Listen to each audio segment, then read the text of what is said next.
Bonjour à tous, donc c'est Dr Ibrahim Ndiaye, je suis enseignant-chercheur à l'ESEA et directeur de l'École supérieure d'économie appliquée. Donc merci d'être venu. Donc ce matin, nous organisons un atelier de formation qui entre en fait dans le cadre d'un projet que notre institution de formation et de recherche, partie intégrante de l'Université Cheikh Anta Diop de Dakar, est en train de mettre en œuvre. Il faut préciser que lorsqu'on parle d'université, on considère que principalement nous avons 3 missions. La première mission, c'est l'enseignement, ensuite la recherche, et la troisième mission, c'est les services à la communauté. Et dans le cadre de ce projet, le constat que nous faisons, c'est que c'est un projet qui nous permet de mettre en œuvre les 2 missions. La mission sur la recherche, comme vient de le dire mon collègue, il s'agit en fait d'un projet de recherche que notre institution a exécuté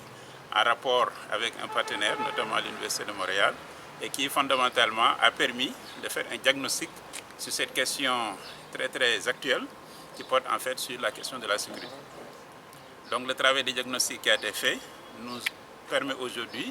de pouvoir identifier des sources et fondamentalement de proposer aussi des solutions. Et l'une des solutions que nous avons identifiées en rapport avec les acteurs sur le terrain, c'est vraiment de concevoir des lampadaires et de capaciter les jeunes pour pouvoir faire cela et que sur le terrain, que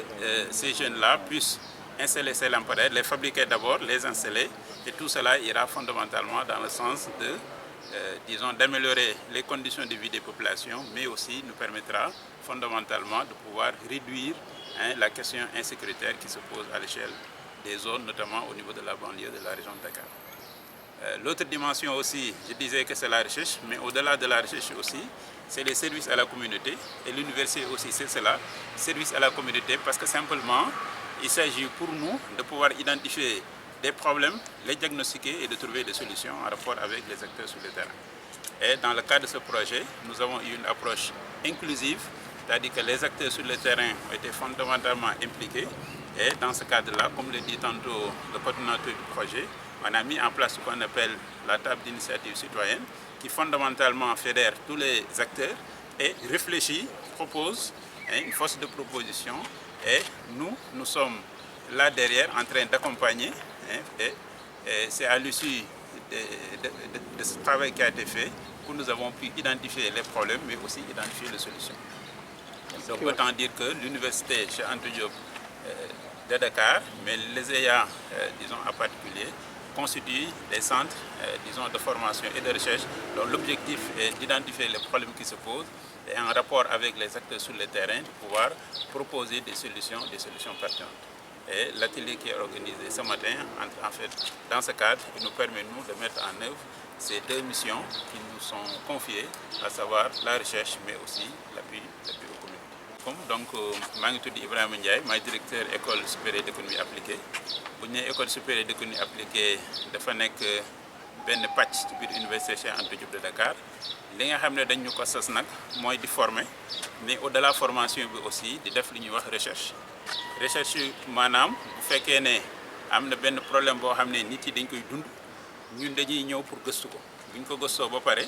parce que balaa ngay indi solution, il faut nga xam problème boobu la moo ko waral. Donc bu ñu ko gëstoo ba pare daal di commencer di proposer ay solutions.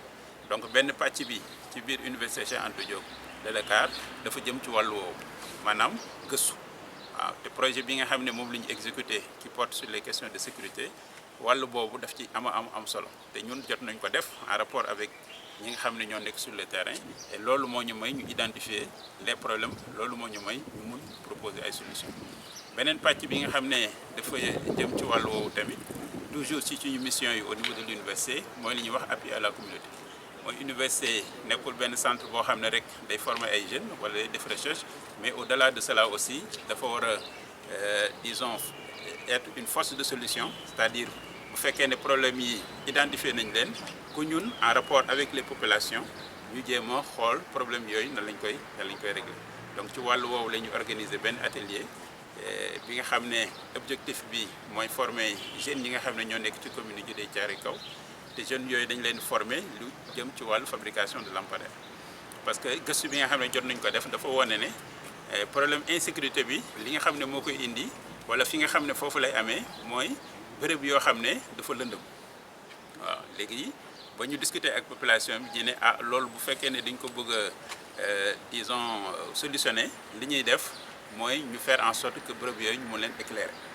bu ñu nee éclairage nag bu fekkee ne dañuy jënd lampe installé ko constat bu ñu def à Dakar mooy que ba muñ ko installé du yàgg affaire yi yàqu léegi ñu ne nag jeunes yi dañ leen di jël daal di leen former maanaam def ci ñoom xam-xam boobu moo leen di may ñu mun a ñoom si seen bopp daal di concevoir mais daal di fabriquer maanaam lampadaire yooyu bu ñu ko defee ba pare nag ñu ñëw installé ko ci biir commune bi te dañuy jàpp ne comme ñoom ñoo nekk ci njëlbeen bi ba ci disons cappaandaw ji jeunes yooyu maanaam li nga xam ne dañ koy installé dinañ ko mun toppatoo maanaam nekk ci ginnaaw faire en sorte que objectif yi nga xam ne am nañ ko mooy éclairer pour diminuer les wàllu insécurité bi que objectif yooyu ñu mun ko atteindre. donc atelier bi ñuy def dafa jëm ci wàllu woowu jeunes yi dañ leen di capacité maanaam dañ leen def ci ñoom xam-xam te xam-xam boobu na leen permettre ñu mun wut ci liggéey te loolu aussi enjeu bu mag la ci réew mi. beneen wàll bi nga xam ne nag moo ci topp mooy que problème am na problème insécurité ñi ngi koy dund ci biir Dakar projet bi dafa ñëw nag pour indi ay solutions en rapport avec population yi nga xam ne ñoo nekk sur le terrain donc loolu moo doon solo atelier.